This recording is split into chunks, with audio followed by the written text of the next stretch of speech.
मैं झारखंड से हूँ। ओके। तो मैम हमारे को शुरू से एक लगता था रिलेशनशिप जो है ना सिर्फ एक लड़का लड़की का ही है। हाँ मतलब जी, हाँ जी। आप अगर एक लड़का लड़की एक साथ है तो सिर्फ उसी को रिलेशनशिप बोलना है। तो हमारे दिमाग में था कि girlfriend boyfriends are the one जिनके रिलेशनशिप्स हैं। तो मैम क्या रिलेशनशिप सिर्फ वहीं तक रिस्ट्रिक्टेड है या फिर हर एक रिलेशन इज अ रिलेशनशिप?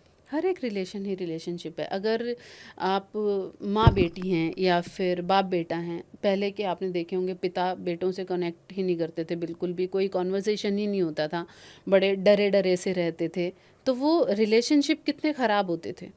उस वक्त पे क्या होता था कि बेटा क्या चाहता है वो बता ही नहीं पाता था। वो हमेशा क्योंकि हमारी ज़िंदगी ऐसे निकल गई ना कि जो हमारे पिताजी थे वो हमारे दादाजी के उन पर खरे नहीं उतर पाए मापदंडों पर। फिर हमारे जो पति हैं वो हमारे जो ससुर हैं या जो हमारे भाई हैं वो हमारे पिता के मापदंडों पर खरे नहीं उतर पाए। तो हर जनरेशन अपनी आने वाली जनरेशन से कुछ बेटर चाहती है, लेकिन कभी किसी ने क्या ये पूछा कि तुम क्या चाहते हो, है ना? तो पहले ये प्रॉब्लम बहुत होती थी। अभी रिलेशनशिप्स बहुत सुधर गए हैं। तो सारे ही जितने भी हम आसपास के लोग होते हैं, इवन आपके नेबर्स के साथ भी आपका रिलेशन है, एक नेबर का भी रिलेशन है, वो आपकी प्रॉब्लम में आपके काम आएगा। तो लड़का और लड़की का ही जो रिलेशनशिप होता है वो सिर्फ नहीं होता, सोसाइटी के साथ आप जो भी लेन देन कर रहे हैं that is because of relationship. Correct. हाँ जी। तो मैम जैसे हमारे जो जितनी हमारी माँ है, माँ एक बच्चे की इमोशन को समझती है और वो इमोशन जो है एक्सप्रेस भी करती है, बिल्कुल। पर एक पिता नहीं करता। फिर वही बात आ गई ना कि तुम्हें तो रोना ही नहीं है ना, तुम तो घर कैसे चलाओगे? अगर तुम एक्सप्रेस कर दोगे तो तुम रो दोगे, तो या तुम अपने बच्चे को रो कर ये कह दोगे कि मैं तो बहुत थका हूँ, मुझसे तो हो ही नहीं पाएगा बेटा, मैं नहीं कर सकता तुम्हारी ज़रूरतें पूरी।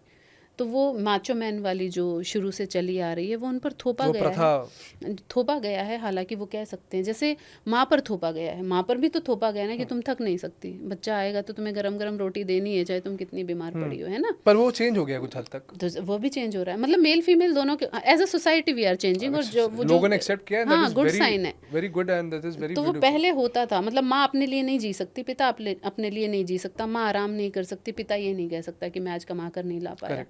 तो वो शुरू से था हमारी सोसाइटी में, जो कि अब बदल रहा है अब जी।